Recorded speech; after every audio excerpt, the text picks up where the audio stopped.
Abange gye muli kansubire muli bulungi. Ntumbudde olwalunaku lwa kusatu. Ennaku z'omwezi ziizo wazindabye ziri ennaku z'omwezi 4 ezakayita ku mwezi ogw'ekumi mukansubire muli bulungi. Nange ndi bulungi. Ngabe nabasuubiza nti olwalunaku lwa kusatu ngenda kujja era nzize. So mwanguweko musambye tuyite mu mwangu kubanga obudde bugenze ate nga mmanyi nti abantu abasinga obungi bukozesa data ate nga data wa bbeeyi. So njala okubalamusaako mwenna bannayuganda buli mugyasinzira okuwuliriza kansubire muli bulungi. Essaawa zezo bbiri zennyini kwakonga keddakiika mu yoke yakayitako. So tegeeza muno nti omukulu atumbudde tubeke emboozi zetwogera. Tuvana kuba twagala kulwawo nnyo abantu bakozesa data ate bakozesa ssente nnyingi. So nga bulijjo njala okusooka okutumira ku bannayuganda mwenna gye muwangaalira. Naddala bali mu nsi z'amagulu meeri mwenna mbalamusizza nga sawudde mu nsi. Njala okutumira ku baganda baffe bakolera mu nsi z'Abarabu oba ze tuyita Middle East countries. Munono nja kutumirawo ku bakyala n'abaami abakolera mu Oman mbatumidde nnyo mwe bali kubeerako. Nja kutumira ku bantu abakolera Qatar abaami n'abakyala mbalamusizza nnyo. Nja kutumira ku bantu abakolera Saudi Arabia mwenna mbalamusizzaako nnyo, abakolera Dubai n'obwakabaka bw'e Dubai bw'oba Arab Emirates mwenna mbalamusizzaako, ab'e Jordan mwenna mbalamusizzaako, mujje baleke emirimu gye mutusaako engalo. Kansubire muli bulungi. Njala otumira ku bannayuganda mwenna buli ali mu ddiiro lye ali ku ssimu ye ng'olaba vidiyo eno ng'osaasanya obubaka. Middeko nnyo webale kwagala nsi yo. Webale kweteekamu ssente kuba nti osobola okuteekako data n'olaba vidiyo zino n'otambuza information. So mwenna mbalamusizza kansubire muli bulungi. Naffe eno gye tuli bulungi tugezaako okuba nga tutambuza struggle. So abaakatuuka tegeeza munno jo bwe nadde nkoze vidiyo eno nabagambye nti mukole eki mutaaginga abantu be nabasabye ku vidiyo nga ntandika kubanga negenda kubeera open roof. Ayagala okumanya kye bayita open roof ne bye nabawandiikidde byonna ati ngenda byogerako olwaleero mujje kubanga tetulina budde tulina butono nnyo. So eddakiika zino ziri 2 zokka ezakakonka ku ssaawa 2 ez'okawunga ezikaaliro. So mwanguwe tutandike kubanga saagala kubalwisa saategedde ate simanyi data yakoze bitya.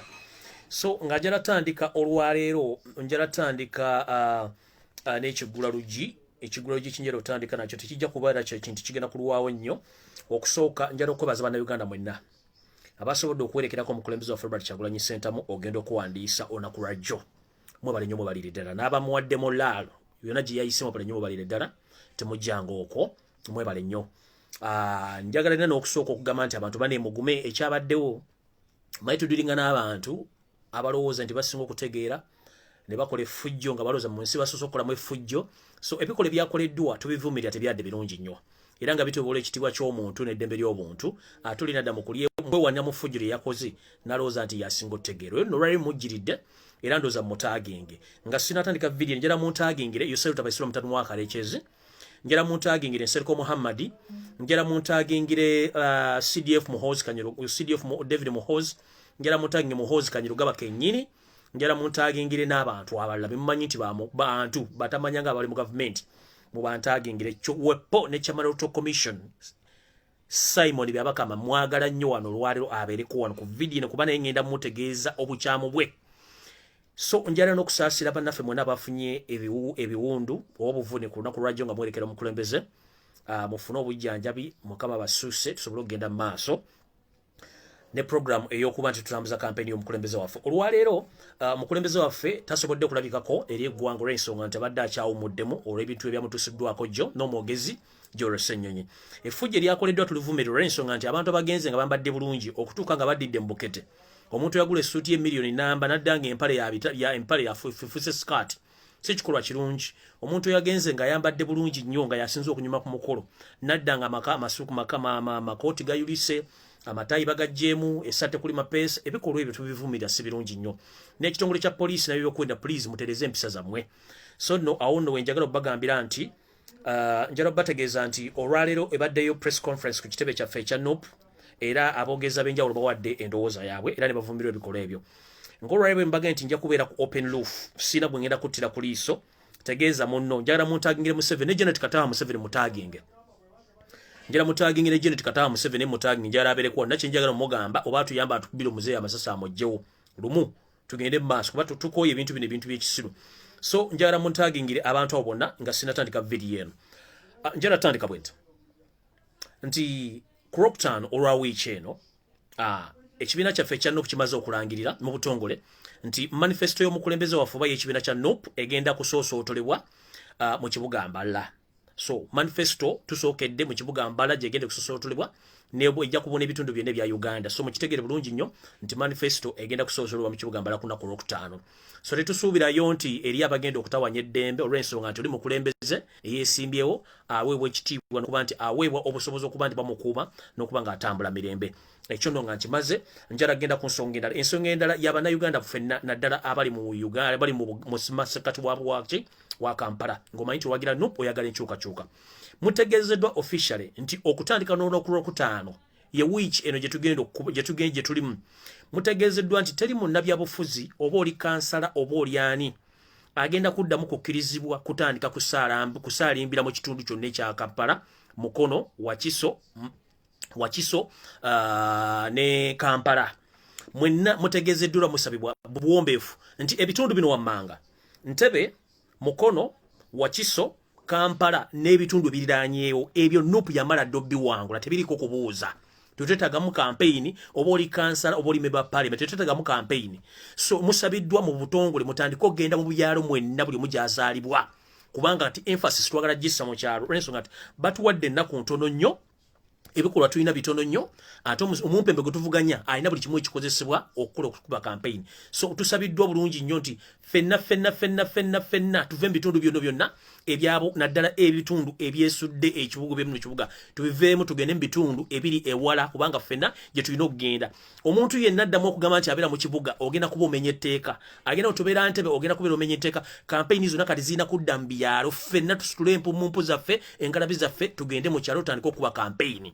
Ekyo nno kijja kuba kitukoze bulungi kubanga era ne president campaign agenda gitandikira mu kibuga Mbala. Kitegeeza twetaaga genda byalo fenna awo sijja kusukkawo nno nga bwe kibadde ekiggula lugi njala tandika oba ntandikire na ludda wa simanyi we ngenda tandikira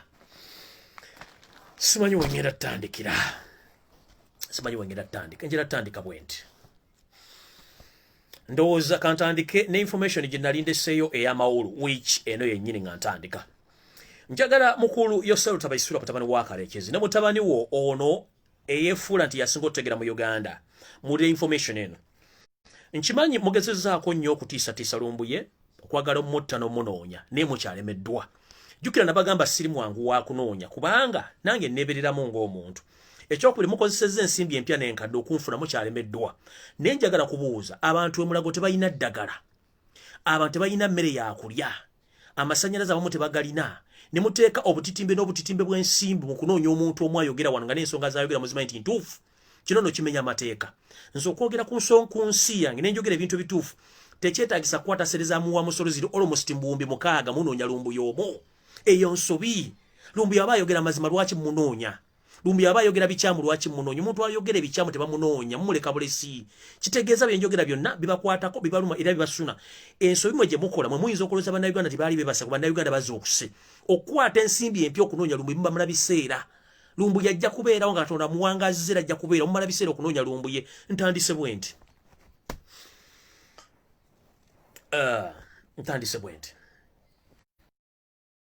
Ne muyita mikosese gyonna ogira mu nfuna ne kigaana.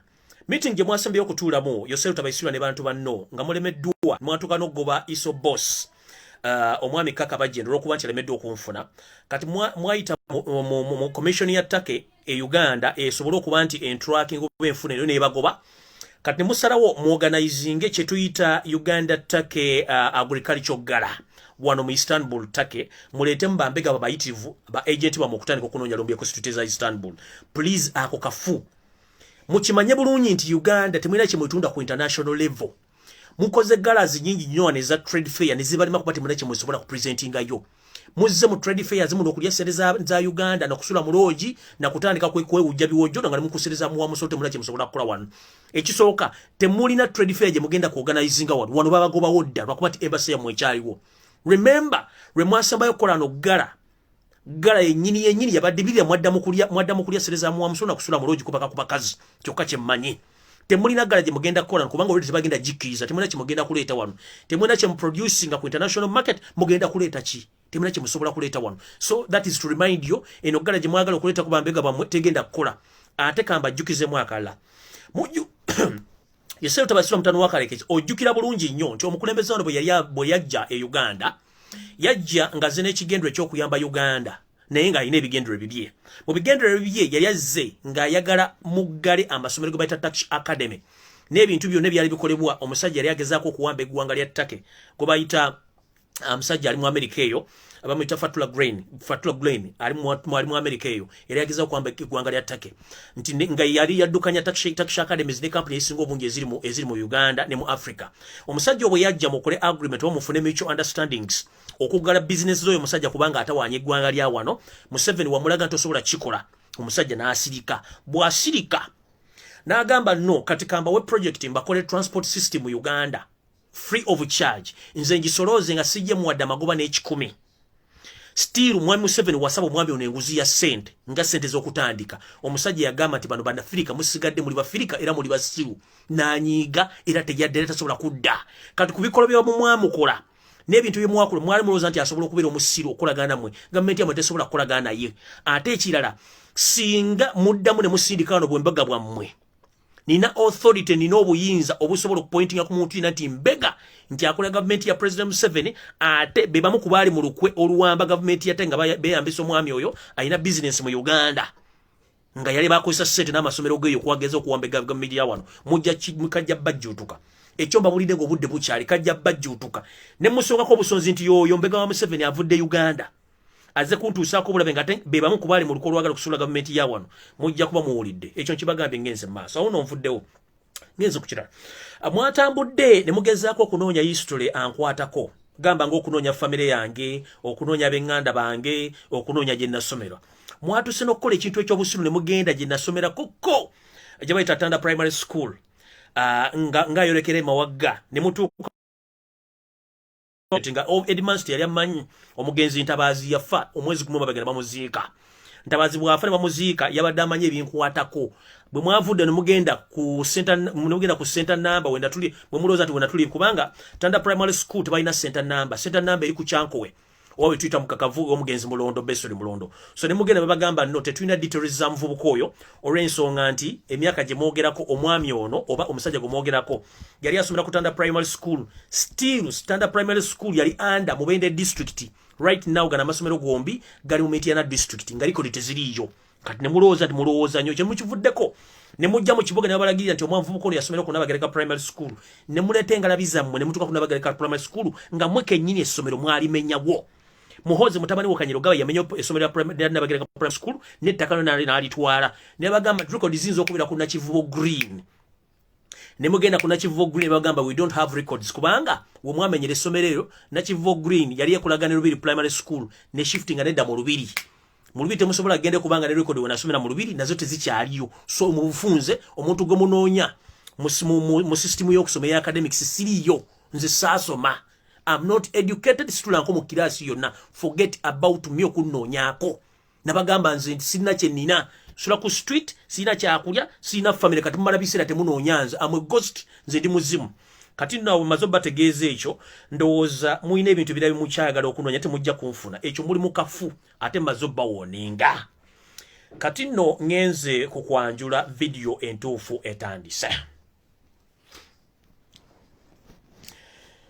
Njagala mutaginge omukulembeze wa Fulbert Agulanyi Center before nga sinatandika video eno. Jukira before okuwandiisa nali nkoze video ne mbagamba nti omukulembeze wa Fulbert Agulanyi Center togeza n'okkiriza emmotoka ezigenda okuwa akakiiko k'ebyokulonda.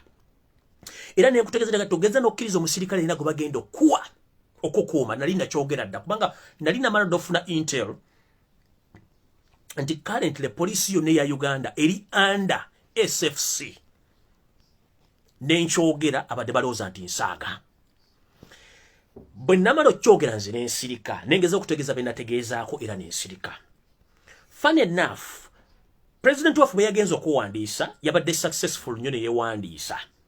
Naye mu kwewandiisa process y'okwewandiisa wano wali ekinyusi. 1. Njala mutaginge Simon Byawakama. Na buli omu ow'ekitebe ky'Electoral Commission ne State House nammwe mwenna abakola mu State House. Mulekerawo okulowooza nti political differences zigenda kusolvingwa na kutta bantu. Tekijja kukola. Tekijja kukola. Bwe mulowooza nti okutta abantu kye kigenda okukola ekyo tekigenda kukola. so saawa eno yakuba exposinga ekisookera ddala Muhoozi Kanyerugaba mwabadde ne meeting mu makaago e Buziga omuli muwala wa Luchamzi gwe bayita Susan Luchamzi. Meeting eno yatandise ku ssaawa mukaaga ogw'ekiro neggwa ku ssaawa emu ey'okumakya mu makaago omukyala Susan Luchamzi gw'owasa. Meeting eno yalimu ggwe kennyini, mwalimu Sabit Muzeeyi, mwalimu Sali Musare, Abel Kandiho, Tumwine, mwalimu Seroko Muhammadi ne Ruth Nakabirwa. Ne muteesa engeri gye mugenda okwasasinatinga mu Robert Kyagulanyi Ssentamu muganda we n'abamu abakulembeze ba NUP. Naye enteekateeka eno yonna ng'omusajja omumpembe Chairman Electoral Commission agimanyiko bulungi nnyo. The reason as to why I told Robert Kyagulanyi Ssentamu do not accept those vehicles and the security guards, because I got the intel through this from this meeting that people they were planning to hijack, assassin Robert Kyagulanyi Ssentamu and his elder brother Nyanzi Freddy Ssentamu, because these people are in panic and they are in fear. So abami bano batula meeting ne bagamba tugenda kukola tukiye ekintu kino. Remember nabagamba UPDF 90% eyagala struggle Museveni ave mu Uganda by all means ne mutabali wo mogwago gwagono musiru. So kati balina akabinja kabe kubatuula kebatuuza okukola enteeseganya zino zonna ez'okujja Robert Kyagulanyi Ssentamu. Ekisooka bagezaako kuyinza Robert Kyagulanyi Ssentamu okwewandiisa ne kigaana. Ne bayisa ku propaganda bu page wabona baganda people kyasobola kuyingira ku paper tebasobola mulonda tebasobola kukkiriza ekyo bwe kyazzeewo ne basirika bano ba planning erije bagudungu okutta Robert Kyagulanyi Ssentamu. Ekisokera ddala njagala muddeyo mutunuulire Robert Kyagulanyi Ssentamu bamaze okuwaayo papers ze. Omwogezi wa Electoral Commission yagambye mujjidde mbudde nga mbudde mbona atira okuggwako naye mutuwe empapula za mwezo tuziyitemu tusobolo ziteeka mu byuma ebisobolo ziyitamu tusobolo zijjako embeera yonna eyinza okuba nti zirina COVID-19 tugenda ziteeka mu kyuma kimalo ziyitamu. Njala kubuuzayo previous nominees okuli nesoyo tabasibwa mutano wa colleges empapula zibazisa mu the same process nowhere kubanga bagambye nti empapula tesobola kufuuka vune tusobola zijja tugenda soka zijja coronavirus n'ebikyafu ebiziriko ne bazitwala ne baziteeka gye bazitadde olw'amazire bazikomyawo mu kuzikomyawo awo abadde entabwe kati mu kuzikomyawo wano bagenza okukola tebana kye basobola kukola okujjako mu nominatinga akakodyo kabadde katya akakodyo kabadde bwe kati nti omwami ono Chairman Electoral Commission omwami Simon Byamukama yabadde akimanyi nti empandiiso gye tuyite kalaamu oba pen gyabadde agenda okuwa Robert Kyagulanyi Ssentamu okusayininga empapula zino yabadde yabutwa ngeri kalaamu zino zaleetebwa mu Uganda. Omwami gwe bayita Rachitalati yaleeta kalaamu zino box emu yagijja Russia nge box eno ekalaamu ezo zabutwa wogikwatira okusayininga empapula zonna oba ogenda kubeera ng'oli mu danger. So omwami Byamukama ono yagenze okuwa Robert Kyagulanyi soka webuuze omwami ono okumala okujja empapula eri gye bazitadde bamala oziverifying ozijja zo bazitadde biki azireete system yonna gimazeeko nga ayambala gloves. Lwaki ayambala gloves in that particular moment? Kubanga akimanyi pen zibadde bagenda okukozesa nga ziri targeted kulwagala Kyagulanyi Ssentamu tezabadde nnungi. Naye unfortunately Kyagulanyi badde bamaze omukwasa empapula zino okusayininga ayina katonda we eyamugambye togeza n'okukwata ku kalaamu eyo era Robert Kyagulanyi Ssentamu yakozesezza kalaamu ye ekyo Robert Ssentamu n'akiyitako. Njala kubuuza Robert Kyagulanyi Ssentamu wabadde omanyi nti katonda yakugambye tosayiningisa kalaamu eyo oba obadde omaze okufuna intel ekitegeeza nti Robert Kyagulanyi Ssentamu toli bwomu olw'ensonga nti ekkalaamu n'abantu baali bagicomplainizeko 4 days back nti ekkalaamu zino bazimanyi bazireta box number yazita mweta Rachitalati yazijja Russia nga main purpose yazo yakujjawo abamu ku opposition figures n'abantu abamu mu government abanene. So ekkalaamu gye baali bakuwadde yabadde yabutwa era wali ose n'otambula n'ekkalaamu yo.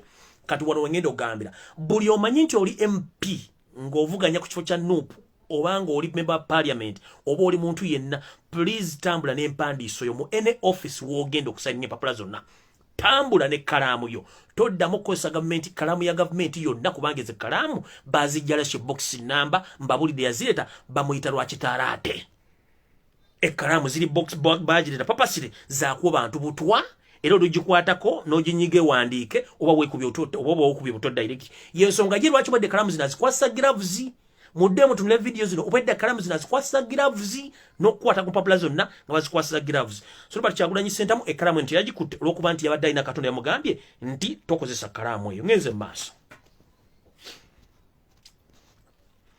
So abaami bano bwe bamaze otula meeting okutegeeza ebintu bino byonna ukyovula bagate mutegeko omusajja wa commission eno ajje awulire video eno. Robert Kyagulanyi Ssentamu balumulangirira nti bamaze omunominatinga. Robert Kyagulanyi Ssentamu bamuyita ajje bamukwase emmotoka.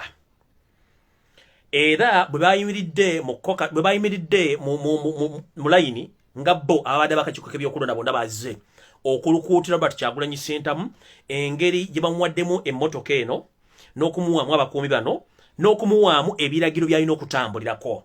Simon Byabakama for the first time yakoze kye tuyita ekintu ekyobusiru kye tuyita unprofessional way of behaving. One, wabadde tosobola kuyimirira n'otandika kuwa biragiro Robert Kyagulanyi Ssentamu by'otawadde candidate yenna. Wagambye bw'oti wagambye Robert Kyagulanyi Ssentamu tukobaza okuba tukunominate nze ye naye olw'okuba nti mu mateeka ga Electoral Commission nti ye tukuwa emmotoka ntukubeerako n'abakuumi nti ye tukuwadde emmotoka eyo egenda kukuma mulimu abasirikale ntukuwa n'endala naye egenda kukuyambako nti ye naye tetwetaaga otandike kujjayo mutwe ng'osiibula abawagizi bo oba ng'ogeza okuyita abawagizi bo olw'ensonga nti coronavirus mungi mu Uganda ojja kuba omenya ebiragiro. N'ogamba era nkukwasa abasirikale bano bakuume tobejja kubanga etteeka bwe lisoma n'omukkaatiriza ennyo. Robert Kyagulanyi yagambye bw'ati nga tannasimbula yagambye neeyanziza nnyo emmotoka eno n'abasirikale naye kansuubire nti abasirikale bompa tebagenda kuntulugunya oba okumbonyaabonya n'okunfuukira ekizibu. Yawonye pen kenyini ebigambo byamuvuddemu ng'ategeeza omwami ono ng'amutunudde mu maaso yabadde nga ayina message yamusindikira nga Robert Kyagulanyi Ssentamu alinga amanyi kyagamba omusajja kubanga yamugambidde ddala kansubire nti abasirikale bompadde n'emmotoka gy'ompadde tegenda kufuukira kizibu ng'olwedde eno Robert Kyagulanyi Ssentamu aliko amaanyi ga Katonda gamuga nti ebyo tokola ki tobikkiriza olw'okuba nti tugamba nti omusiru takusiruwaza. Robert Kyagulanyi Ssentamu embeera yagisomye n'agitegeera mu kugisoma n'agitegeera ekyazze omwakitegedde yabadde tannatambuladde kilomita eziwera 2 okuva bamuwandiikidde. Abasajja bennyini abamuweereddwa omukuuma nga bakolagana wamu n'abasirikale abamuhoozi be yataddewo aba SFC bazze ne bakwata Robert Kyagulanyi Ssentamu ne bamuvumbagatira ne bamuteeka ku ttaka ne bamukuba ne bamubuzaawo. Kati mu process y'okumubuzaawo wano wali okulya n'okukomba essowaani Mutaagi ngene Sereko Muhammad ne banne mu meeting eno bakkiriziganya bwe bati bakkiriziganya nti okwewandiisa kwa Robert Kyagulanyi Ssentamu kutulemeseza ino okwewandiisa. Yes, naye tukoze tutyo mujjawo ne muganda we papasire ne muganda we baagala kutta abantu aba babiri nga Nsereko ya insistinga nti bwe tukwata abantu bano tubabuzeewo tetukkiriza mmotoka n'emutugoberera.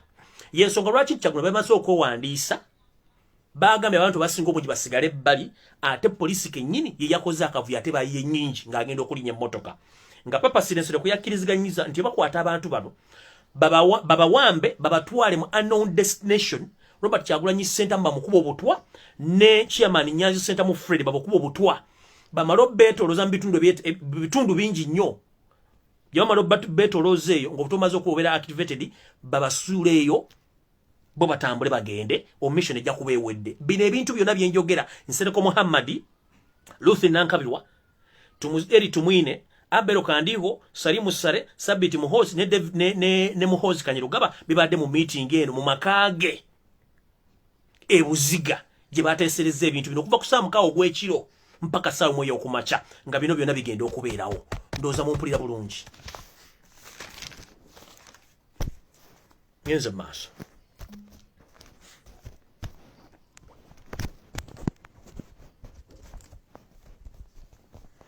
Mission eno yonna Chairman of Commission yabadde agimanyiko bulungi. Kyova olaba nti ekintu kyaguddewo ku ssaawa za kumakya bannamole bamaze kumulumba mubuuza incidence yabuddewo ajogerako atya kubanga akimanyi bulungi nnyo mu mateeka gafuga ebyokulonda nti omuntu yenna bw'abeera officially nominated abeera ne kye tuyita immunity until ng'okulonda kuwedde. kubanga abeera presidential candidate takkirizibwa okujjako nga zizza omusango gwa Naggomola. Kati chairman of commission Simon Babakama yabadde amanyi mission yosoga yasose kusettinga ki kusettinga pen nemulemesa na setting abasirikale bano bamulemesa. Kati yino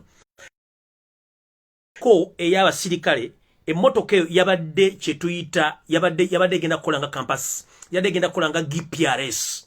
Ate the same time yabadde genda kukolanga ebyokuwuliziganya mu Kyagulanyi wonna wanaabeera oba bale bajja gipakinga mu makaage oba jana bagenda ku campaign yonna yabadde genda kukolanga GPRS. The same time yabadde genda kubeeranga ewa ebyempuliziganya direct eri SFC State House n'ebyokwenda byonna mu ggwanga lyonna nga bategeeza Robert Kyagulanyi Ssentamu kikyapulaninga wajjalaga ekyabadde mu mmotoka eyo. Kati emmotoka ey'okubiri eya buyonjo yo mujjukire emabegako nabagamba nti Museveni bw'aba agaba emmotoka ng'olwedde zimaze okuteekebwa mu poison mu SC system y'emmotoka ezo. So n'emmotoka eno gye baali bamuwadde ey'okubiri yabadde poison yadde already ng'eri contaminated ne poison. Era Robert Kyagulanyi Ssentamu bagikkiriza gigendamu oba kumuvugiramu olulyo lwadde lumaze okuwa. Bino byonna ng'omwami ono w'emumpembe abimanyi. Naye olwokuba nti kano atali anguzi y'ensonga lwaki Robert Kyagulanyi Ssentamu yamutuludde mu maaso namuga ebintu bino byenkugamba njagala bikugamba nga nkutunudde mu maaso. Temugeza ne mumpa ebintu bino nga mubimpa papasire kuncunya. Ekyo kyo yakimugambira nga akimanyi bulungi. Y'ensonga lwaki nti byabakama yagezezzaako okwewozaako naye nga akimanyi bulungi ebintu bibakola byonna byabadde bikyamu. Ngenze mu maaso. Kati njala bategeeza luli era nabagamba nti amagye gonna agali mu Kampala n'ebitundu bisigadde ebyebbali gonna amagye si bannayuganda kyekisooka. Ekyokubiri ne bagamba nti amagye gano tebagenda kubakkiriza kubeerako na Nemutaaga. Era mujjukire amagye gonna ne poliisi abakubirwa Kyagulanyi Ssentamu eno si poliisi. These are special forces empangisa okuva ebunaayira mu za Africa abatakkiriza okuteekako erinnya lyabwe ku kibegabega oba kuki mu kifuba ano tebalina Nemutaaga. Olw'ensonga nabagambira at first bayingizza amagye naye amagye gano tegagenda kubeerako na Nemutaaga. Kyovula buli omu yabadde ayambadde ki yabadde ayambadde bode ama ng'ebikka amanya gano naye nga balina bakomanda ne mujye mwegendeze kuba baddeko abasajja batayogerera ddala nga bali silent. Ekyabadde kibafuula silent nga tebaagala kumonitaringa lulimi kiro boogera era bo babadde ttaafu nnyo nga teboogera kubanga badde bakimanyi basobola okuvamu ekigambo bo ne bategeera nti si bannayuganda. Kati njala bategeeza amagye gonna kasitaba nga tayambadde Nemutaaga oba bambadde bode ama nga zibisa amanya aga amagye siga bannayuganda. Eyo SFC ekomandingibwa Muhoozi Kanyirugaba kumanyi kuno kwoli y'ensonga lwaki mwakoze ebintu bino byonna. Era njala baga gino gyonna emivuyo egyakoleddwa tegyakoleddwa nti gyakoleddwa bitongole byakwerinda byakoleddwa Muhoozi Kanyirugaba n'akakiiko kennyini akatambuza okukola effujjo ku Robert Kyagulanyi Ssentamu. Era wano we yakoledde ensobi ne yeekuba ggoolo. Omwami ono akedde ku makya ku mikutu gy'emitimbagano n'ateekayo tweet gy'ataddeyo already baagifunye. State Department ya America yagifunye dda. Robert Amsterdam yafunye dda tweet eno. Naye ekizibu ekisinga obungi nabagamba nti omuntu watasobola kwawula wakati wa bukiringi oba busa bwa mbuzi na mwanyi kiba kitegeeza tategeererako ddala. Omwami ono yeyita David Muhoozi oba yeyita Muhoozi Kanyirugaba endowooza ya munguuba nnyo to the extent tasobola kutwawula busa bwa mbuzi na mwanyi. Mu Luganda tubiyita nkiringi z'embuzi ne mwanyi totally baba bafaanagana. Kati gwasobola okwawula nti eno nkiringi oba busa bwa mbuzi eno mwanyi lolyoka otegeera. Kati ono tasobola kwawula busa bwa mbuzi na mwanyi kyovula nti entegeera ya munguuba nnyo. So mukulu Muhoozi, whatever you are planning against the people of Uganda, including Robert Kyagulanyi Ssentamu, please, you are messing with the long button. One, ensonga esooka eri bw'eti. Sooka weezuule gwani. Kubanga kati mwagala kukozesa butwa gwe ky'omanyi kyokka ky'osinga okwagala. Kuba mu mission yamwe yadde yakwengictinga ne Robert Ssentamu butwa ne mukulu we mubatte bo bagende mukola ebyabwe. Kubanga ne iso yennyini babadde bakimanyi kye bakola bulungi nnyo nti ekintu kye bakola bakimanyi bulungi nnyo. Okujja kuwano nga sinagenda wansi kukkirira kutandika kwambalira muvubuka ono.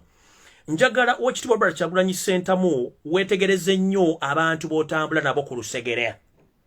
Sigenda kumenya linnya wabula njala kugamba ddamu nga ggwe omuntu otandika okuscrutinizinga abantu b'oli nabo. You are in a very big trouble with some people whom you are moving with, that you still have some moles within your system. Abantu b'otambula nabo. Kino kankyogere sigenda kirekayo. before Robert Amsterdam okutekayo tweet nti you were poisoned, nafunye intel nenkwata essimu nenkubira chuma cha Yesu nemugamba please can I speak to BobiWine direct. Chuma cha Yesu nangamba nti please tosobola kwogera na Bobby olw'ensonga nti abasajja balemedde ku mmotoka. Nenkitegeera n'abaako omuntu omu gwayise sigenda mwogera linnya. Namumpa ku simu nemuga please bw'oba osobola ng'osobola okufuna access etuuka ku Kyagulanyi mugambe nti ensonga eno eri ABCD bw'aba asobola akkiriza ave mu mmotoka eyakole ki adde mu nju. Omwami yaŋŋambye we are tired of your propaganda and blackmail olinga n'empitambi bw'atyo byakiŋŋambye. Then after 5 minutes Robert Amsterdam na tweeting Robert Kyagulanyi Ssentamu bamukubi obutwa kyenvudde nkugamba buuza kyuma kya Yesu ani gwe wadde simu gwe nayogedde naye before Robert Amsterdam nga tanda tweeting ate bakubi obutwa kubanga bwe bakutuusirize waka olwedde baba bamaze okukuba obutwa intero n'efuluma. Intero bwefuluma ng'endala yakuddamu kusimbula mmotoka bakutwale bakudampinga esaamuoya n'abantu bobwadde nabo. Ngera kubuuza gambuuza kyuma kya Yesu akubuulire omuntu gwe yampadde ku ssimu ekintu kyeyayogedde nange. Sigenda mwogera linnya. Naye buuza kyuma kya Yesu omuntu gwe yampadde ku ssimu ebigambo bye yaŋŋambye. But after 5 minutes nga maze okukola communication eyo Robert Amsterdam n'atweetinga. To prove you information jidade mba wantuufu naye gayigo bampadde ku ssimu ate ng'omwesiga bye bigambo byanzizeemu.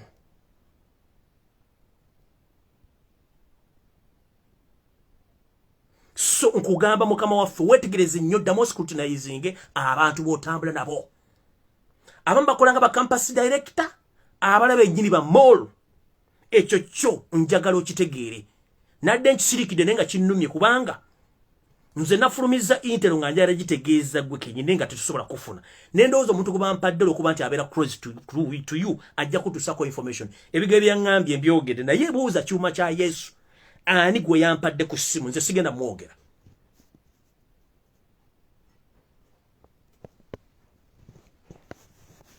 Olyoka omanya abantu b'otambula nabo. Awo nvuddewo ngeze ku kirala.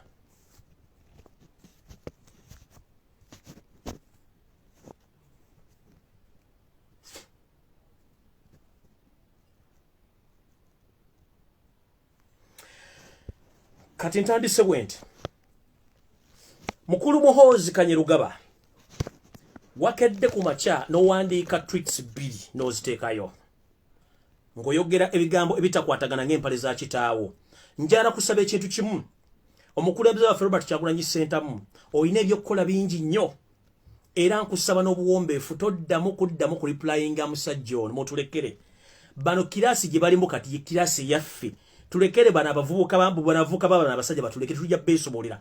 Toddamu ku replyinga no ffe mutulekere tujja mwekolerako. Kati ntandise Muhoozi Kanyerugaba bwino w'omutembeeyi wuuno ayagala wuliriza wandiika tutandise. Muhoozi ekisookera ddala oyina okumanya mu criteria kiwoyimirira otandika okwogerera mu ggwanga lya Uganda. When you are foreign and you are refugee to Uganda baakuzaalira Tanzania. Secondly, tomanyi kitaawo mutuufu. Salimu Sale oba Museveni. But for me I confirm to you that your father is Salimu Sale akandwanaho George. Nga bw'omanyi nti naawe oli matankane ng'empale za kitaawo omu ku bo. Yensonga lwaki nti naawe kennyini teweemanyi gwani. 1. Muhoozi tukimanyi nti ensoma yo ya Mungu n'okutegerako kutono. Ekyokubiri Muhoozi olina okumanya abantu ki b'oyogereramu. Kubanga you are not qualified to talk to the people of Uganda. Twali tuleba abanene emirembe engalu. 1. Musajja gwe nakugambye mu post gye nakoze before nga tonnatta Robert Kyagulanyi Ssentamu mugendo te eyatta nnyoko. Kubanga okimanyi bulungi kitaawo eyayita kitaawo Museveni yatta nnyoko. Soka gwoba ogenda okuba amasasi omujjo nga tonnatta Kyagulanyi. Ekyo kikolo mu February nga tukimaze kigwe. Toddamu kumanyira bantu. Ekyokubiri soka ogende ojjanjabe ensimbu. Soka ogende ojjanjabe ensimbu. Kubanga oli muguwa nsimbu zikuba. N'ogwa ne weefukira n'oluma amannyo.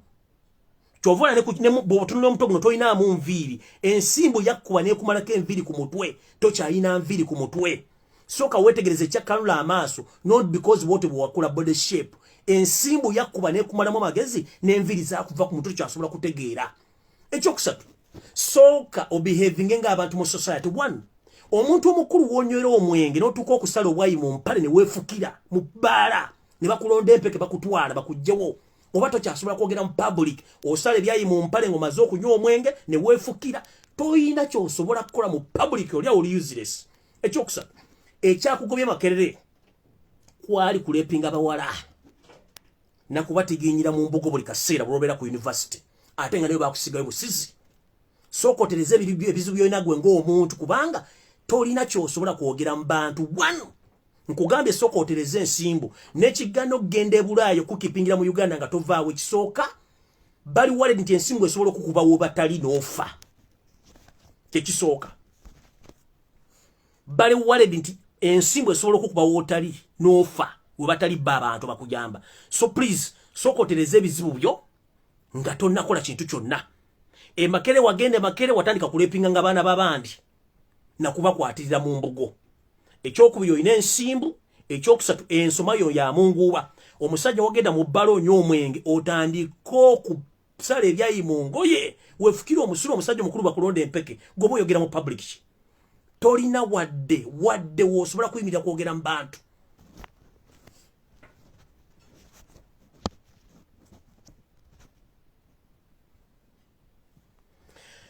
kati mukuru Muhoozi Kanyerugaba ekyokubiri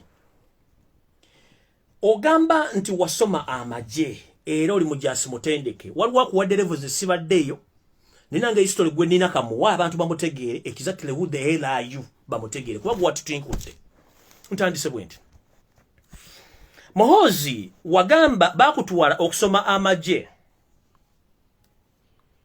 e Cairo amagye gakulema okusoma kubanga omutwe gwo munafu wavanga mu nkambi mu military academy n'otoloka n'ogenda okunywa omwenge mu bbaala n'okugula bamalaaya e Alexandria era ebigezo ne bikulema ne bakudismissinga olw'okuba nti kitaawo teyayagala oswale n'ayita omu ku bantu be ajje akutuulira ebigezo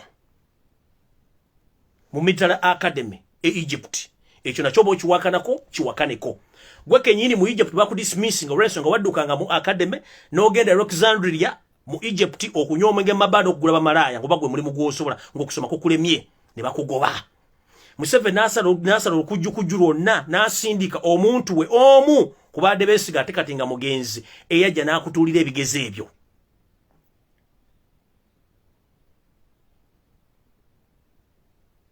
osobola okibuulira eggwanga eyajja n'akutuulira ebibuuzo ebyo osobola okibuulira eggwanga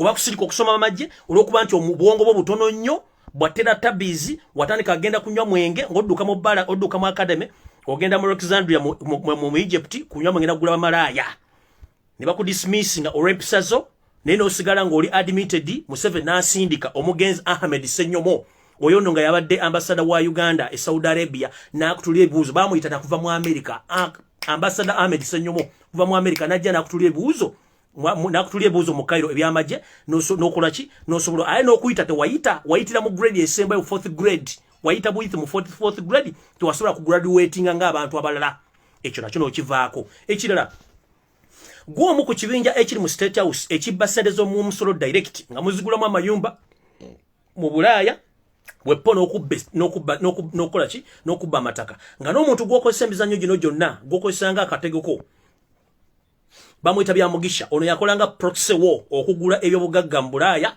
era nga n'amayumba go gonna agali e Bungereza ono omwami Byamugisha yakola ku nsimbi zonna z'obobbye mu ggwanga okuzifulumya n'okugenda okugula ebyobugagga ompulira bulungi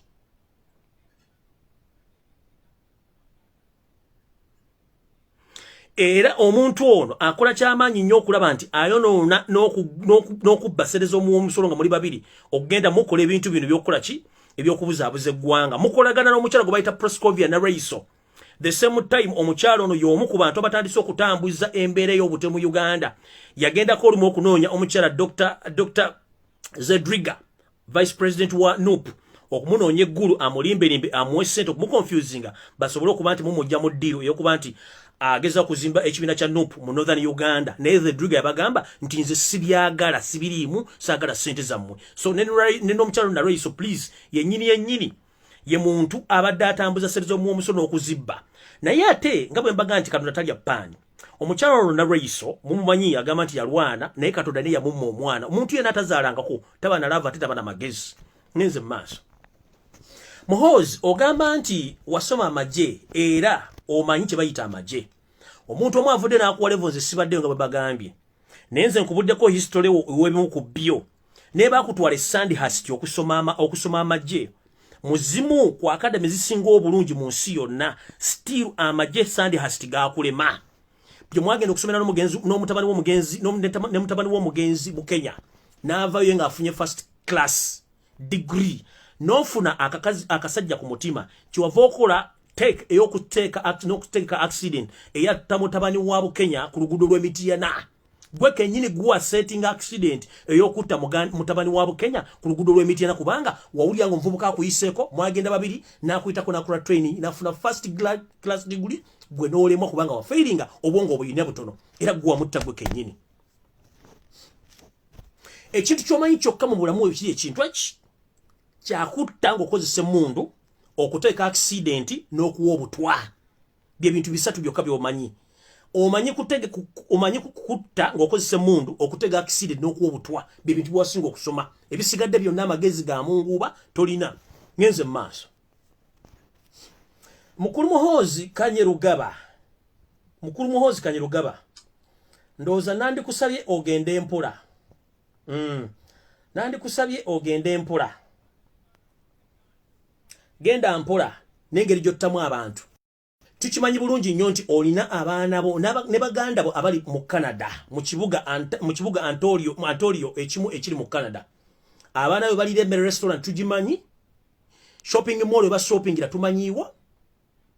Ne gye mwamba sindika okufuna empapula tumanyiiyo. Kanjala kutegeeza ekintu kino. Abaana bo abali mu Canada, mu kibuga Ontario, Canada. Emmere ey'okumakya ey'omututu n'akawungeezi bagira mu restaurant eno.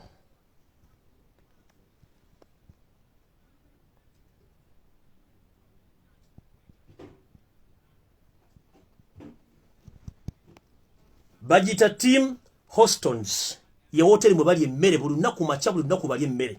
Bagenda okushoppinga mu Walmart eyo mu kibuga Ontario. Ebintu ebyo byonna tubamanyi bulungi ng'egye batambulamu ne gye ojja genda omanyiire abantu b'abandi otandika okutta abantu. Eyo system batiranga abantu ey'ekisirusiru tugikooye.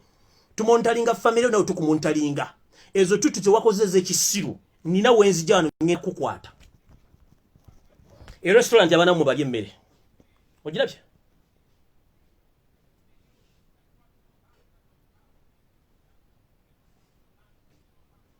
Era asabule muna Uganda nali mu Canada mutandiko okuprofiling omwami ono.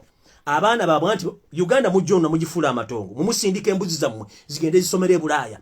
Mwe mulooza Uganda serize mubba n'okutta abantu abageze bali mu Uganda. Tebasobola kufula Uganda kigize gye musindika abaana bano. Abaana bagula ebintu mu Walmart ne baganda aba Museveni baazala bali eyo. Abaana bo hoteli gye baliramu njikubuulidde bagita Team Hotons gye baliramu emmere ku makya mututu n'olweggulo. Era tubalaba buli lunaku. So stay warned. Stay warned. Ngenze maaso. Still mwazemo okufuna meeting. Mwazemo okufuna meeting ne mutuula. Gwe kennyini kamwa kwogera n'ogamba nti Isso yali mufuna lumbuye. Eso yali mufuna lumbuye. Semo yali mufuna lumbuye. Gwe kennyini ogenda situka oje onoonye physically personal jo noonye. Kansoka nkubulire muganda nge kansoka nkubulire gwe. Kansoka nkubulire nze gwonoonya nagamba sikola losi capital gwe linajja mu kaveera kana akaddugavu.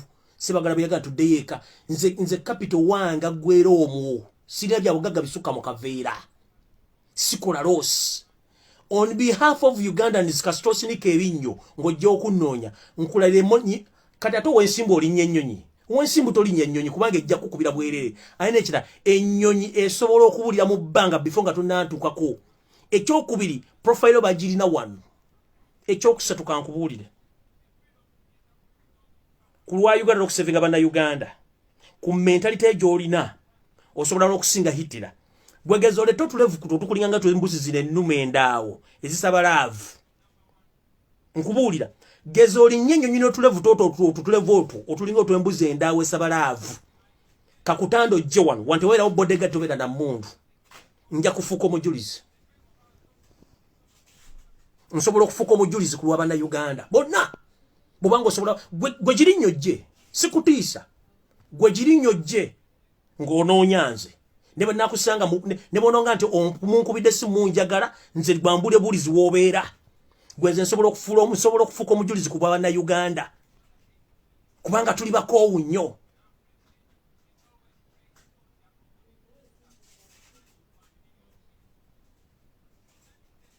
gwe jangu gwe tubage nti iso yanemeddwa esomwe zonna zanemeddwa ne mugoba n'ogoba bakulu abamu kati gwe oba oyagala jangu olinnye ennyonyi ojje naye nkubudde bifo nga tonnalinnya ennyonyi ennyonyi eyinza okubulya mu bbanga kuba gw'onoonya tomumanyi ekyokubiri bifo ng'ojja oleko olaame kubanza esobola okufuuka omujulizi ku lwa bannayuganda wante mujjawo nammwe temujjawo na SFC kubanga already muli profiled babamanyi international criminals babamanyi kati gw'ojja kujja wano nze nsobola okufuuka omujulizi okusevinga Uganda nze nsobola okufa naawe ekyo nkikubulira nsobola okufa naawe kino nkikubuulira mwe mwantinkudde omusajja mwamaze omuwandiisa ne mumukuba emiggo ne mutulugunya nga tegwe kenyini mission wagibaddemu gwe kenyini n'ensereko Muhammad mupulaninga okutwala Kyagulanyi Center ono no kyalwanira Njereko Muhammad alwaniya ekifo kya Kampala Central kuba mentality ye wekoma omusajja omukulu agenda ku muzikiti n'osaala mentality eri mu kimu assassin o kill mentality gye muyina mwenna kati nno njala kugamba muzanyiranga ku kite muddamu kuzanyira ku bintu by'abantu muddamu kumanyira abantu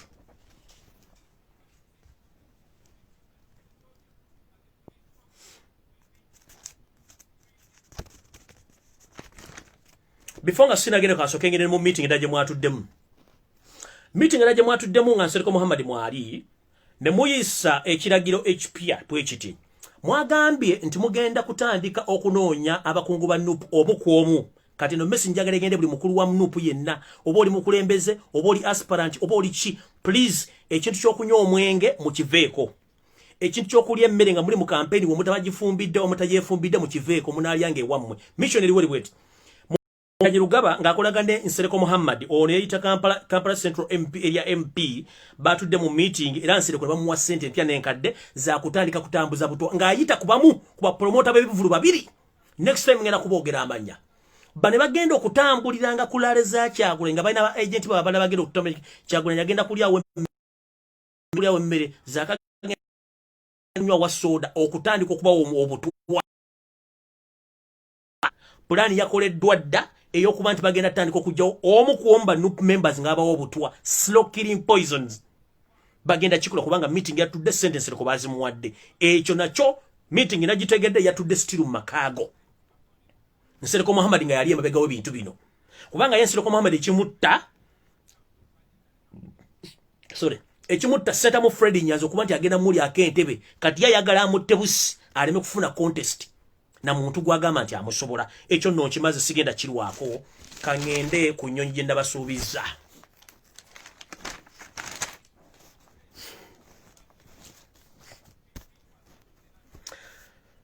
njagala mutaginge omukyala Ruth Nakyobe mutaginge parliament ya Uganda mutaginge Chief Justice mulyoke mind abasajja bamenya amateeka mu Uganda nga temanyi bagamenya sharinga video Yoweri Kaguta Museveni bwava mu nsiko mu 1996 owasangawo ennyonyi ey'obukulembeze bw'eggwanga gy'otambuliddemu ebbanga lyonna okutuusa bwe wakola olukujjukujju olusaba ssente empitirivu ne bakugulira ennyonyi gy'ogamba nti ya mulembe eri tekyatambula ennyonyi gye wasanga bagiyita Gulf Stream 6 G500 stroke 37B Amini yagitambuliramu Obote n'agitambuliramu ng'erina ne golden golden shield eya Uganda ba golden coat of arm ngejirina n'otula n'abawumba tutubo mu parliament ba minister ne muyisa budget ey'okugula ennyonyi empya era still golden stream 8 kati njagala soka babuulira golden stream 6 give 500 stroke 37B Museveni twagala otubuulire ennyonyi eno first eri ludda wa golden stream or Gulf Stream 6 give 500 37B eri ludda wa wasaba sente okugulira ennyonyi empya ennyonyi amenji yatambuliramu n'obote mwaji auctioningira ludda wa ani yagigula yava mu sente mmeka mwaziranga ludda wa era ani yazirya Rebecca alitwala Kadaga ne parliament ya Uganda n'ekitongole kyonna ekikwasaganya abali b'enguzi twagala musoka mutubuulire ennyonyi enyo Gulf Streams 6 give 500 stroke 37B Museveni gyali abeeramu ng'agitambuliramu yalaga ludda we ennyonyi eggwanga eri ludda ennyonyi eri worth 48 million US dollars twagala kumanya ennyonyi eno ani yagitunda ani yagigula ani yagitunda mwava mu sente meka mwaziteeka ludda wa era mwalangira ludda wa ekyo nga nkimaze kati ennyonyi empya Gulf Stream 8 gye baagulayo sente basitula mutawoni wa Kalekezi egula miliyoni 75 eza dola miliyoni 75 eza dola twagala kubuuza mubadde mwebuuzanga nti eno ennyonyi since COVID-19 lwe yatandika ennyonyi eri ludda wa mwakubye kyagulanyi mwamwekubidde katugenda back exposing ku machano olw'eggulu oba pressure zibakube 1 nabagaye mutaginge Janet Kataha Museveni ebisigaye twagala bimanya mukulu Yosef Tabasira mutabani wa Kalekezi wasindika Ruth Nachobe omuferewo mu parliament n'alimba eggwanga lyonna wagambe eggwanga nti ennyonyi eggwanga yagenze ku service tebayogera location service ennyonyi we yagenze era n'ogamba nti beetaaga ssente zigenda okumaintaininga service y'ennyonyi eyo nenvayo nembagamba Ruth Nachobe lekera okulimba eggwanga ennyonyi yagenda ku special mission nga ne Janet Kataha Museveni asula mu kitanda kyekimu ne Yosef Tabasira tamanyi mission yali ki mission yali yibweti before nga sinatuka ku mission kasoke mbanyonyola kyetuyita servicing a presidential jet or a jet teyetaaga nnyonyi egisitula gitwala kuba manufacturers bagitwala mu nsi ndala ennyonyi nyingi zifuna service nga ziri ku kisaawe Entebbe era nayo badde efunanga service eta aba servicing ennyonyi eyo dani okusitula ennyonyi gijjano gitwala mu America 1 amafuta gokka agasitula ennyonyi gifugo gijja Entebbe ogitusa mu America gakola service y'ennyonyi eyo emyaka emirala 2 maaso ero yensoba na Uganda gye mutasobola kubuuza twagala kubuuza Rebecca Kadaga omukyalo yajja ata mu parliament ne parliament nti ennyonyi yagenda ku service ng'ennyonyi yali egenze kukima mukyala wa Kaguta eyafiire Canada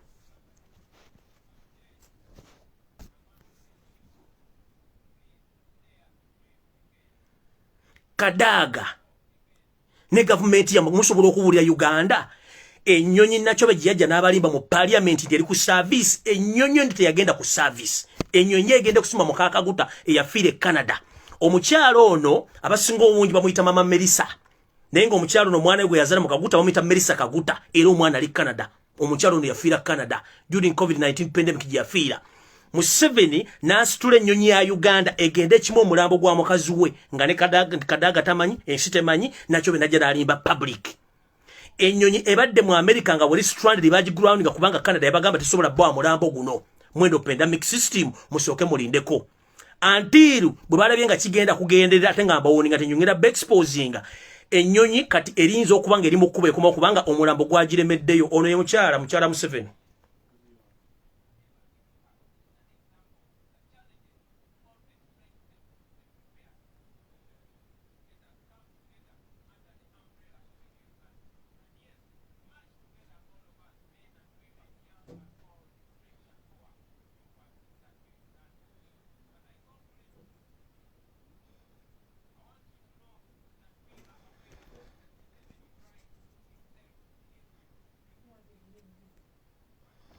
oye mukyala Museveni eyafiire Canada era ennyonyi gye badde mu America ng'erinze omulambo guno ebbanga lyonna. Kati okumanya abasajja bano okusoma kwa munguwa. Odiro tya n'ositula ennyonyi y'eggwanga nga parliament etegedde president taliimu mbwegenze kukola service. Since when? Servicing a plane at the international plane, international airport, it is more cheaper than the plane itself being taken for service abroad. Kubanga amafuta gokka goteekamo ogenda mu America gye badde saasino gabe nnyo ne bakulu memba bonna babaddeko ennyonyi ebadde mu America ebbanga lyonna yali egenze kukima mulambo gwa mukyalo ono. Google.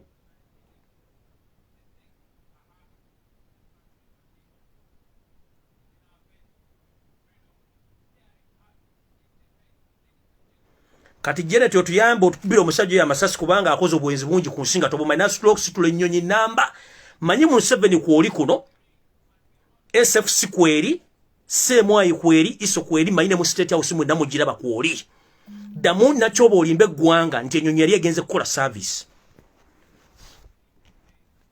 one ennyonyi wegenda okukola service eriko period eriko time nti egenze kukola service okumala emyezi ebiri era gigena kukola myezi 8 ennyonyi restaurant lirinze mulambo guno mukyala kyokka bakulu members basula mu hotel ennyonyi mu parking weyina okubeera esasula mu dollars and dollars ezo nasente za muwa musolo zigenda nga teri amanyi nnyonyi weri kyokka ne bajja ne balimba parliament mbwe ennyonyi yagenze ku service all along mbwe ennyonyi yagenze ku service mwakubye kyagule katugenda expose nga debiri mu kitanda tugenda bijjayo fete tukyatya loss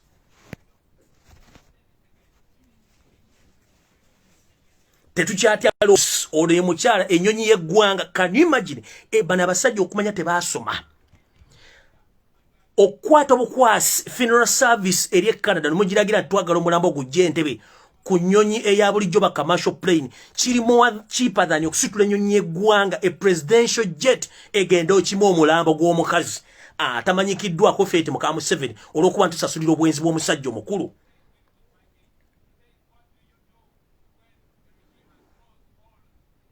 Kati nomwa omulambo baguba mmye gugenda kuzikibwa Canada.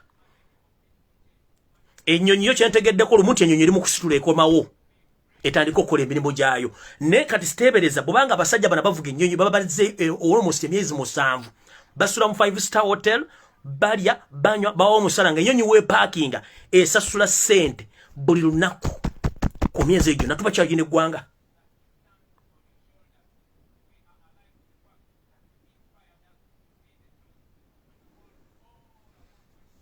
Tuba tukyayina eggwanga. Wuyo Janet Kataha Museveni omukazi wuyo mujja obadde tomumanyi wuyo.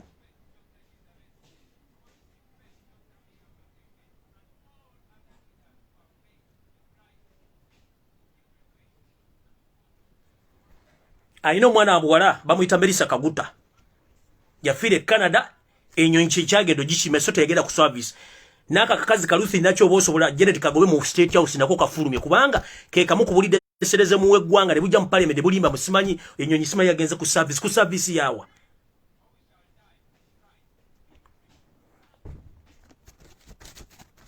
Kati nchiddamu Electoral Commission bwe bamaze okuwandika candidate mu mateeka candidate abeera ne immunity candidate waddembe okugenda ku guidelines za Electoral Commission nga tewali byakwenda bire bimutambuliddeko wali mitataganya. Twagala kumanya Muhoozi Kanyolugabo muguwa ensimbu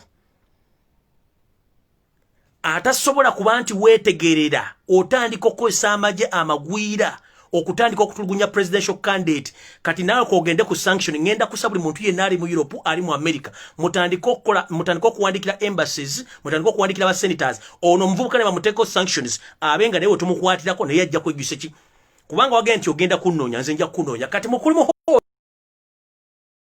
Nyamaje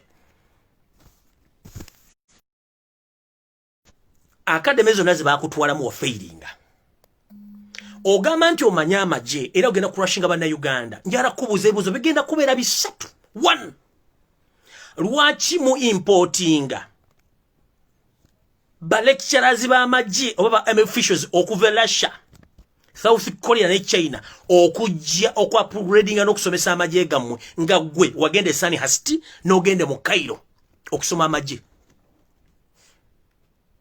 Okumanya oli muwumba tutu toyina magezi tosobola okusomesa ekimaka military academy tebakuke njagala mumbulye mwali mulabyeko Muhoozi ng'ali mu academy mu military academy yona mu Uganda nga ina lectures awa kubanga tasobola. Amagye gennyini abasajja basoma amagye oyo omwana tebagana namulaba kubanga lankazi yafuna za buugi. Kitawo yakuza kintuntu n'akiteekaawo nabazannyidde akayimba kaye ku makyakali ke nabagambye nti ng'oyagala okuza omwana ekiwongole mugambe nti gwe oli nsikira alyoka acunya abantu ku nsi nga naawe okyali mulamu. Nakataddeyo bulungi kubanga nkaterekedde omwaka gumu n'ekitundu akayimba ako nga nkimanyi olunaku lulituuka omuvubuka ono yeekubye ghost ezitali zeewaabwe mwabye. Bw'oba nga tosobola kusomesa de kirasi y'abakadeeti abayingidde mu military barracks, stop shouting. Era sirika kubanga you are nothing. Bakubulye kunywa mwenge kusala bwayi mu ngoye, kwefukira, kukwata bakazi na kugwa nsimbu gye emirimu gy'osobola. Kubanga essaazi lw'omu wasomera mu Sandhurst e Bungereza. Nakugamba genda olete certificate kuwa passingirako e Sandhurst.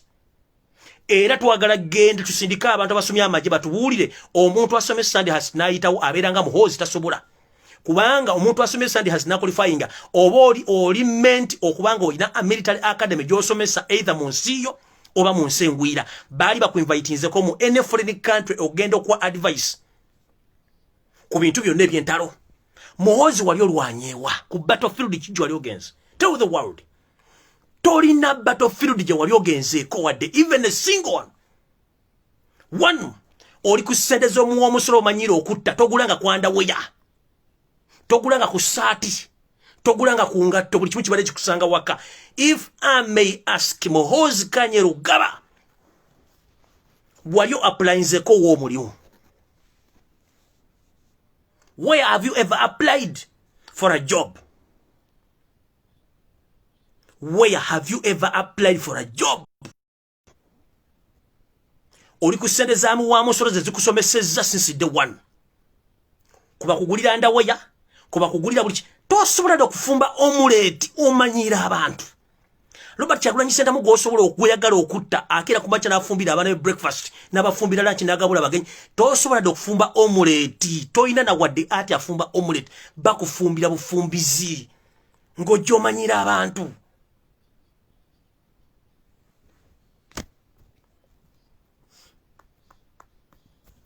Neno information kanjibalekere. Bw'oba omanyi ng'oli mu Uganda nga wasavingako under Museveni's regime n'akukozesa date work okutta abantu, okutemula abantu, okubba amataka g'abantu ng'okyaliwo. It's high time you vacate before it's too late. Nkiddamu. Bw'oba omanyi nti Museveni yakukozesaako ebikolwa eby'obutemu ng'okyali mu Uganda kuyegeza kyakubira enduulu. Duka nga obudde bukyali kubanga nabagamba dictator taleka trace yonna mabega. Ono omusajja gwabagenda nti zima afudde. Ye musajja abadde amulinako bwino ku system video gye nakolako olumu okitta abasiraamu ekyatandikira embala. Oyo omugenzi oba mugenzi oba si mugenzi yali mu ku bantu abaali mu nteekateeka ezatta abasiraamu okuva Embalala mpaka ne mu Kampala. Oyo afudde simu yaani saana kwogera mannya ge. Allah muwummuze mirembe.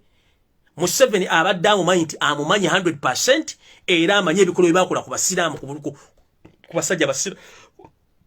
basajja basiraamu. So please bw'omanyi nti waliko ne Museveni mukola ebikolwa biro ng'alaba nti ali ku climax terawetegulenga obudde kubanga bakukwatako ofudde. Ekirala ngenze mu maaso kano ka message nkafunye nga kasomawe kati kali mu Lungereza. Angambye bw'ati, hey soldier, if you start seeing army commanders dead, don't be surprised. There is two ways. One, those who were used to murder Ugandans in North Kasese, Kapchorwa, and Chiwetere. They will all be killed one by one to hide the evidence as time comes on. Nkademu. Angambe what?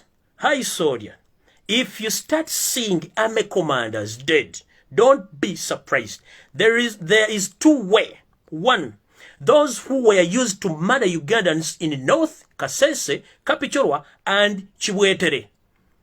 They will all be killed to delete the evidence.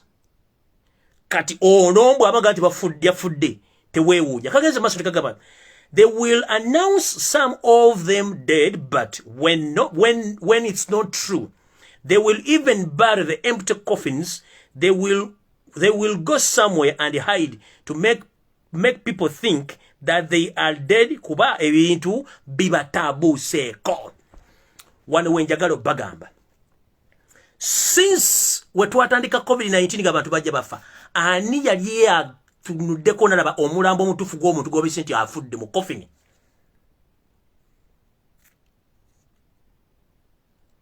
Njagala mbazzeeyo akatambi mukazi mabega. Muntu ki afudde nga abadde w'amagye ne babalaga omulambo gw'omutuufu mu mwaka guno gwokka? Kasirye ggwanga baagaana omubalaga. Ono yafudde ne mundu ze bamutwala mu lusuku ne mundu ze 3 baagaana obalaga omulambo gwe. Abantu bangi bazze bafudde bakyabalaga mirambo. Why? Waliwo conspiracy theory etambula mu gye tumutayinza kumanya.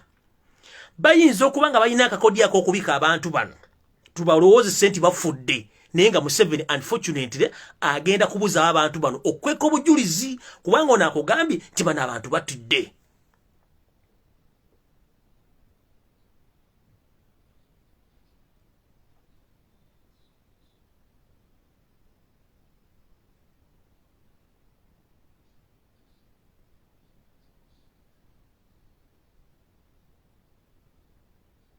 Nchiddamu waliwo conspiracy theory etambula nga Museveni ayinza okuba ba-announcing abantu bano nti bafudde ne bababuzaawo ne bagenda bowa sente pya nekadde nga tebabasse ne babula ne bazika coffin nga nkalu oba okuzikamu omuteteme naye nga tebakkiriza mulambo gw'omuntu yadde n'omu oba si kyo ng'abantu bano babana ne babatta mu ngeri etategeereka ne babajjawo then bo ne bakolagana n'aba family obutalaba mulambo wadde n'ogumu n'okutandika okuteeka influence mu family okuba nti balina muntu yenna gwe bagenda kukkiriza kwogera ku nsonga za family nga bo balonzemu abantu bagenda okukolaga nabo okukyusa amawulire n'okubuzaabuza bannayuganda. Be very careful mu opening amanya gammwe amaaso gammwe. Abantu batandise okufa ebitiibwa mu ggwanga tebakyatulaga mirambo. N'entaana bazikuumisa amagye okumala emyezi 6 oba 8. Tebavaawo. Ani abadde alaba ku mirambo egyo, if I may ask?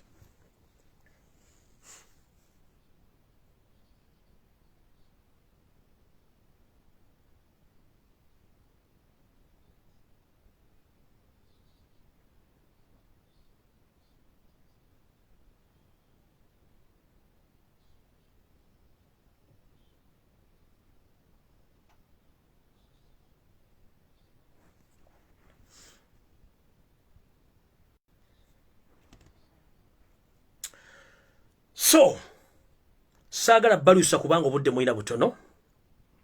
Naye ebintu bingi bitambula mu ggwanga naye Muhoozi Kanyerugaba, please stay warned. Va mu nsonga z'eggwanga wantoli munnayuganda. 2 obwongo bwo bulina laamu mutono nnyo. Sijja kuzanya voice note balitambula ku social media. Naye laamu mutono nnyo. Ekirala buli muntu yenna wosanga Mohammed Nsereko. Nkiddamu wosanga Mohammed Nsereko. Oyo mulabe wa ggwanga Uganda olw'ensonga naye entegeera ye ya munguba.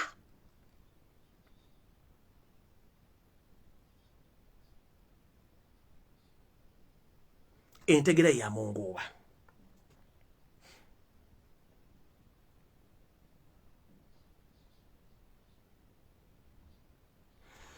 Nga nfundikira njala bategeeza bannayuganda mwenna nti ku lunaku olwokutaano President wa February Kyagulanyi Ssentamu lwagenda okutongola oba okusoosotola constitution lwagenda okusoosotola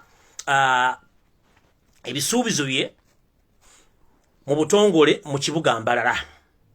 Tusaba abantu b'Embalala mwaniriza President waffe era mu mukuume. Ekirungi Robert Kyagulanyi Ssentamu agobye abasirikale bamuweereddwa era nsaba abantu abadde bakuuma President bamukuume. Naye nkiddamu bw'obanga oli mukulembeze wa NUP, please lale ze mugendako temulya temunywa. Nsereko Muhammad yaweereddwa mission ey'okupoisoninga buli omu. Ekyo mukitegeere ng'akozesa abamu ku ba promoters ababiri mu Kampala amanya nja googera gye bujjako mubeere aweya. nga bakozesa abantu mu mbaala mu hoteli okukola ekintu ekyo kubanga ye system gye balina. Ekirungi nti bano abantu aba exposinze poliisi n'amagye bonna abali awo bonna bafferesi bana Uganda. Ngenda kusaba omwami Kabuye Boston n'akakikoko konna akali mu America mutuyambe muwandiikire ba center ba America nga lukawedde twetaaga okuba nti amagye amagwira ge bayingiza Uganda n'okugateeka ewa Kyagulanyi Robert Center mu nga tewali nsonga lwaki bagataddewo gaveewo. Era nja kusaba na Uganda bonna abenkana please mwebereremu. Ekirala Uganda Police Mr. Okoth Ochola, if you are still alive or dead, please. Abantu bana Uganda bagenda kulwala cancer because of your negligence. The Uganda police and the entire system, they are using the expired tear gas. Guba kubambantu. Uganda police mweberere mu mwetereze tear gas kumukuba bana Uganda expiring da. If it is tear gas nga asobola ku expiring afuuka ki? Tear gas akukoloza na akukabya amazika babanga expiring afuuka ki? Obukela abantu babosomyeko nga expiring da gumukuba bana Uganda. Already edwaliro lyemulaga tesobola ku accommodating abantu balina ki? Balina cancer. Katate mudira tear gas expiring da gumukuba bana Uganda. Kati mukuru singa omuntu yenna analwala cancer right now mu Uganda ng'ekimuvuddeko kivudde ku tear gas omufu mujja kubeera answerable kubanga njala babuuza tear gas bw'obanga ali fresh akaabya akoloza bw'aba ali expired afuuka ki? Bw'abanga ayiseko afuuka ki?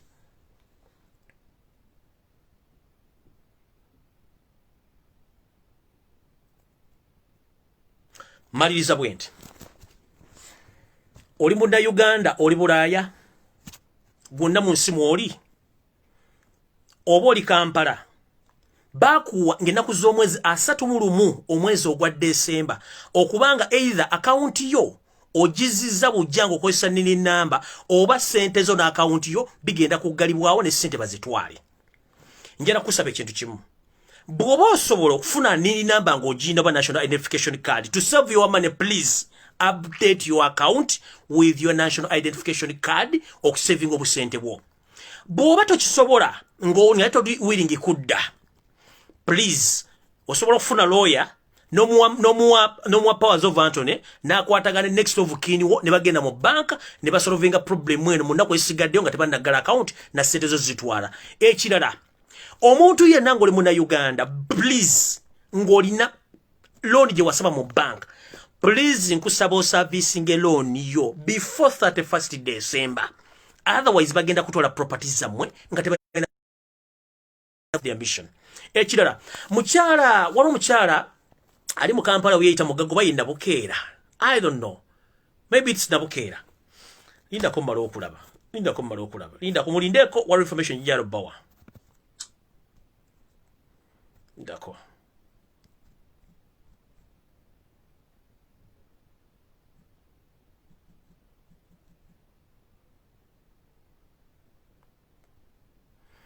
Ndoza Nabukeera nja kumudiro nakolala. Mukyala gwe otandis muinenge gye muyisamu apangisa bammwe. Era waliwo n'ogutulugunya gwe yagala okutta. Watuuka n'omusindikira batamanya ngamba bamutege ku nyumba ye, bamukubamu amataala, ne bamuwoni nga tebagenda mutta. Naye omwami bamuyita Kabanda. Mutegesi wa bivulu ate musuubuzi. Information gidafunye nti omukula landlord amugiramu olugi mwake ndi mwakola. Amutaddeko abantu bamulinya akagere batuuka omutta. Naye kubula kino kyogera ku media. Singa Kabanda afa olwaleero togenda kubuuza gu landlord wake eyo. Amanya ngenda soka ga verifying.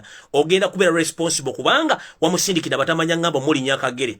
So mukyala go wetereze ng'obudde bukyali. N'ekirala waliwo omwami gwe bayita Kabanda abeera ku NBS okwo oba ne TV ki. Omwami oyo nfunye information nti yali y'omu ku bali mu lukwe olwagala okumizza Honorable Lutamaguzi Semakula omusu. Nga bakolagana mu wamu ne Jeno Muhoozi ne Sali Musale okuba nti balembesa Semakula Lutamaguzi okudda okukiikira ekitundu ky'e Nakaseke. Kati akaami ako kampi katuno kalinganga ekisumuluzo. Kwabera nnyo ku TV onkogera mafuuko ne mu kulonda okwali bamukuba mu kamyufu n'ajjayo n'emmundu. ye mwami ali mukulu w'essessero bamukozesezza okuba nti baagala kukyusa enkala z'abalonzi zonna ez'ennakaseke batekeyo ezaabe kubanga balinayo abanyarwanda. Mujjukire mission y'okutwala ettaka mu Uganda. Mission y'okutwala ettaka mu Uganda esinzira nakaseke n'etolola eggwanga lyonna. So omwami ono Honorable Tamaguzi Semakula y'omu ku balemeseza Salimu Sale ne mutabani Muhoozi okutwala ettaka lye nakaseke okulisenzaako abantu baba abanyarwanda bava e Rwanda. So mukijjukire nti omwami ono Lutamaguzi bw'afuna ekizibu Kabanda ovunanyizibwa 100 ku 100. Salimu Sale ovunanyizibwa ku 100 Muhoozi ovunanyizibwa ku 100. Nebyokulonda byo nebigenda okuvaayo nga mbikyusiza ne bwe twabitegedde mugenda kwa muvunanyizibwa 100. Sijja n'okusukkaano mukoma 13 mpeera tusigale ku nob naye mwena tubasaba nti please essaawa y'okubira mu kibuga Kampala Mukono Wakiso obudde bwamwe bwaweddeko awo twawangulayo dda. Tulina kudda mu byalo ffenna era n'abantu mwenda bawa ssente abantu bali ku ground toddamu kuwa muntu ssente nga tali mu kyalo oba memba parliament oba kansala omukulembeze yalagidde nti kati system yakudda mu kyalo. So muntu yenna ng'obadde olina GoFunding e Kampala ng'ali mu politics wa Nupu oba People Power mugambe njagala okuddamu wadde omutwalo gukuwa ng'oli mu kyalo oli kanna bulemu Kabula Soke oli Hoima oli Fort Portal oli Mbala oli Kihihi oli Gulu oli Luddawa njalo ko bazannyo mwenna abantu basupportinga ebitundu wano wabamanga nga bamuyita ku page yange abasupporting abantu be Butalejja abasupporting abantu mu Amwalua Gulu abasupporting abantu bomu East monna wali Pastor Muwanguzi wowa ne mu Kampala ne Buganda wonna abantu abakolera ku page yange nga mba supporting amo bali nyumo balira ddala kubanga bo bagenda ddamu byalo gye bakolera. So nja basa amo bali nyumo bali ninja basaba omuntu yenna ng'obadde supporting omuntu ng'ali mu kibuga oba ali mu ntebe Kampala Wakiso Mukono Mpigi temuddamu bawa ssente bawa ssente nga bagenda mu byalo nkiddamu. Oli okuddamu okusaba ssente musabe ssente ng'omugamba nti ngenda mu kyalo kubanga omukulembeze yagambye obudde bw'omukubeera mu kibuga bwaweddeko ffenna omukulembeze atwagala mu byalo. So nja kubasa buli muntu yenna abadde sponsor muddemu okusponsoringa struggle ng'omuntu gwowa ssente agenda wa mu kyalo. Bwe si bikyalo ezo ssente muddamu zibawa kubanga omukulembeze yatoye order no order si yange order ya mukulembeze. Omuntu yenna okuddamu muwa ssente ng'agenda mu kyalo sibaganye bawa mbawe ssente ne on one condition omukulembeze yagambye main target ya mu kyalo. Reason being Kampala Mukono Wakiso Mpigi Gomba Mityana ebyo byaggwadda. Twetaaga mbyalo bisigadde gye tugenda okuba campaign ffenna omulundi gumu. So nja kubasa buli muntu yenna adda okusponsoringa omuntu mumusponsoringe ng'agenze mu kyalo kubanga sawa ya kyalo. Omuntu yenna adda mukusingana mu kibuga ng'asaba ssente temuwa ssente yeebereremu agende mu kyalo. Bannange nazino obulungi atera nanyuka mundeke ngende mpumuze engalabi yange mukama bankumira takumira mpeera kangende mpumuze engalabi yange. Naye Muhoozi amajego golina already walumye dda profile batandise gikola nze gwononya nkubuulidde nsobola okufuuka omujulizi nkiddamu nsobola okufuuka omujulizi kuba bannayuganda kuba oyagala ojja kunnoonya nze nkubuulidde nsobola okufuuka omujulizi. So come slowly please mukaba 13 mpeera mweraba.